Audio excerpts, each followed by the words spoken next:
जय माता दी। समय बहुत कुछ खोजने का है।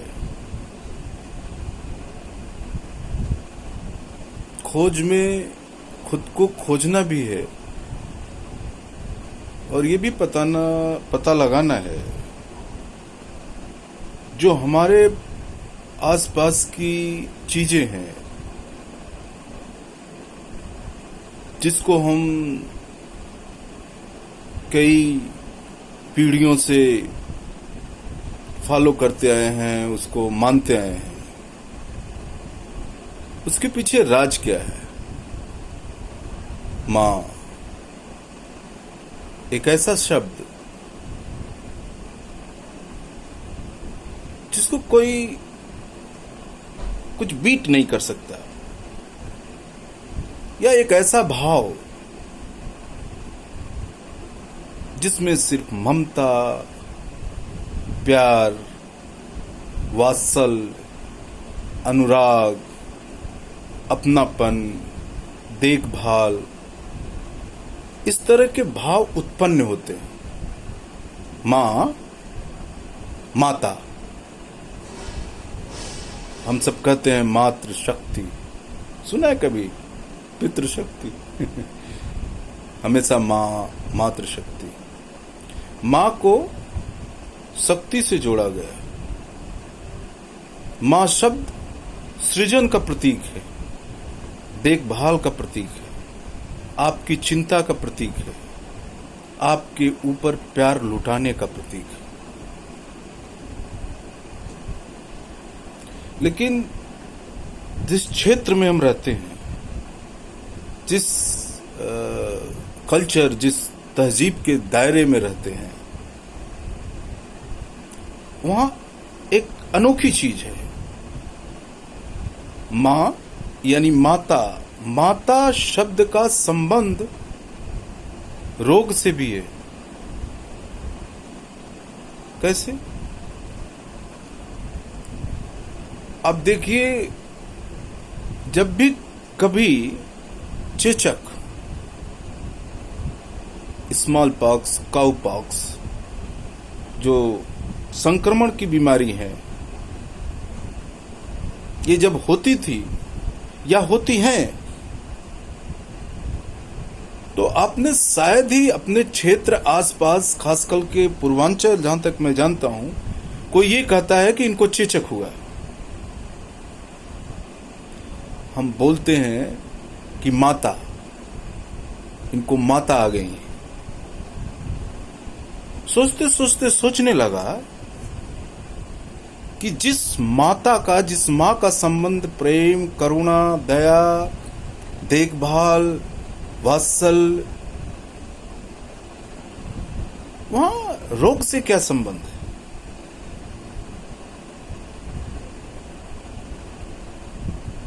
है? सोचने का विषय। ये संक्रमण की जो बीमारियां हैं, चाहे स्मॉल पॉक्स हो, चाहे कोरोना हो, ये शक्ति से जुड़ी हुई है। शक्ति, मातृ शक्ति। शक्ति मतलब प्रकृति। दो हैं, एक शिव, जिसको आप चाहें तो सुपर नेचुरल कर दें, एक शक्ति जिसको आप नेचर करें। नेचर जहां से क्रिएशन होता है,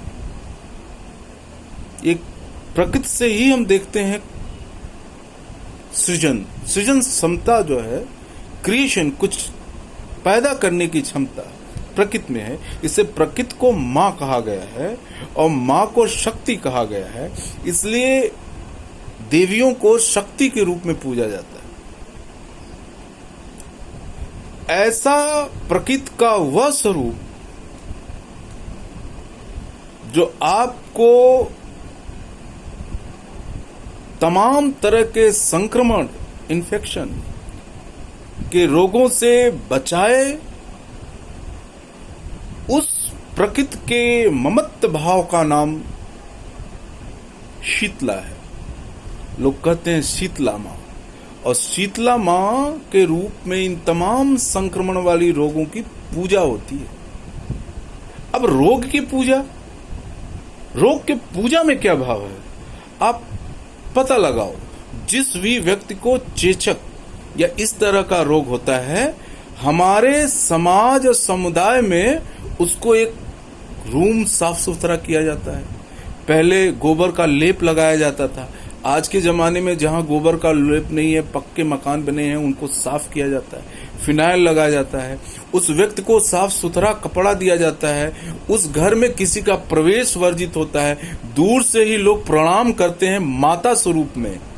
मकसद, उद्देश्य बस एक, उस व्यक्ति से लोग दूरी बनाएं और उस व्यक्ति जो इस संक्रमण की बीमारी से ग्रसित है उसकी पूरी स्वच्छता का ध्यान दिया जाए। वो भी वायरल डिजीज है, वो भी वायरस। तो प्रकृति द्वारा दिए गए उन तमाम रोगों के पीछे कारण बस इतना सा है कि आपको वह रोग देके खुद को वो शुद्धिकरण के प्रोसेस में ले जाता है। कोरोना भी वैसा ही है।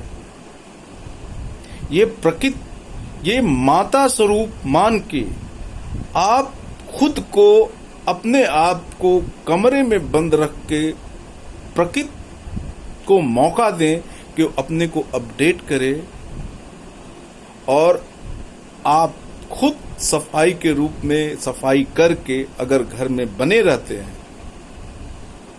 तो ये एक तरह से आपके स्वास्थ्य की चिंता भी प्रकृति कर रही है। क्योंकि प्रकृति तो कभी ममत्व भाव से दूर हो ही नहीं सकती। अगर आप ये सोचिए कि अगर ऐसा कोई रोग होता है जिसमें आपको किसी तरह की पाबंदी अपनाने के बावजूद भी आपको ग्रसित कर देता, तो आप कहां जाते? लेकिन प्रकृति स्वरूप माता का वो ममत्व भाव देखिए, जिसमें देखभाल का ये भाव छिपा हुआ है कि आप अगर स्वच्छता से अपना काम घर में करें, घर में रहें, तो कुछ दिन के बाद प्रकृति आपको उस भाव में प्रकट होगी जिसमें दया, ममता और प्रेम होगा, लेकिन रोग से निपटारा होगा। इस रोग के निपटारे में एक ऐसी व्यवस्था का सृजन प्रकृति ने किया है कि खुद को भी शुद्ध कर लें और आपके भी स्वस्थता और स्वच्छता का ख्याल रखें। शायद मैं अपनी बात बताने में पता नहीं आपके सक्षम हो पा रहा हूं कि नहीं। मेरा बस इतना कहने का मतलब है, ये संक्रमण की जितनी भी बीमारियां हैं उसमें भी एक मातृत्व भाव छुपा हुआ है, माँ का वो भाव छुपा हुआ है जिससे वो अपने बच्चों का, जिसका वो सृजन करती है, प्रकृति के ही हम बच्चे हैं, उसका देखभाल करें। साथ में ये चेतावनी भी है कि हमने आपको प्यार दिया है, खाने पीने की व्यवस्था किया है, तो आप हमारे उस व्यवस्था को आशीर्वाद समझ के करें। प्रकृति का दोहन, शोषण इस तरह से न करें कि प्रकृति का एक रूप तो अन्नपूर्णा का है, दूसरा रूप काली का भी है। तो अगर प्रकृति के उस भयंकर स्वरूप से आप बचना चाहते हैं तो प्रकृति का उपयोग एक पुत्र समान भाव रखकर उसके सृजन का, उसके फल का आनंद लीजिए, न कि उसका दोहन, शोषण इस तरह कीजिए कि प्रकृति इस तरह की बीमारियों को लाए जिससे हम सब प्रभावित हो। मतलब ये है, ये जिम्मेदारी हमारी आज की है कि आज हम घर में रहें, बंद रहें और प्रकृति को स्वच्छ होने का मौका दें। लेकिन अगर लंबे सोच के साथ इसको सोचें तो ये भी उत्तरदायित्व तो हमारा ही है कि प्रकृति का शोषण इस तरह न करें कि इस तरह की बीमारियों को उत्पन्न करने के लिए प्रकृति स्वरूप मां को बाध्य होना पड़े। सफाई, स्वच्छता, शुद्धिकरण ये सब प्राकृतिक है।